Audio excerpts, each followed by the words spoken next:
एसटीची भाडेवाढ झाली व प्रवासी आणि कंडक्टर यांच्यामध्ये सुट्ट्या पैशांवरून वाद सुरू झाले. ते सकाळपासून आपण पाहतो की वाहकाशी वाद घालताना दिसत आहेत. वरचे सुट्टे पैसे देत नाहीत. ही भाडेवाढ 1-2च्या पटीत झाली असल्यामुळे 11, 36, 41, 81 अशा पद्धतीमध्ये एसटीचे तिकीट दर येत आहे.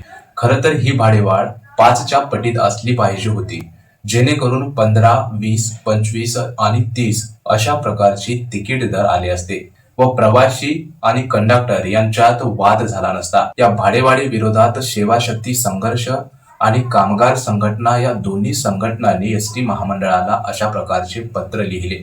त्यामध्ये सुट्ट्या पैशांवरून होणारे वाद थांबवावे अशा प्रकारची विनंती महामंडळाला केलेली आहे. एसटीची दुसरी घटना मिरज गावात एसटी बस जळून खाक झाली. त्या बसमध्ये 15 ते 20 प्रवासी होते. ही एसटी बस नाशिक मधून सकाळी 6 वाजता निघाली होती. मिरज गाव बसस्थानक सोडून काहीच वेळ झाला होता. त्यावेळी ही बस तांत्रिक बिघाडामुळे पेट घेतली अशा प्रकारची माहिती समोर येत आहे. अग्निशामक दलाने आग विझवेपर्यंत बस पूर्ण जळून खाक झाली. सुदैवाने एसटीतील सर्व प्रवासी बचावले. बसेसला आग लागण्याचे प्रमाण खूपच वाढलेले आहे. या बाबींकडे एसटीच्या तांत्रिक विभागाने काळजीपूर्वक सर्व कामे करणे गरजेचे आहे. अशा बातम्या पाहायला मिळत आहेत की एसटी मध्ये कर्मचाऱ्यांची कमतरता आहे.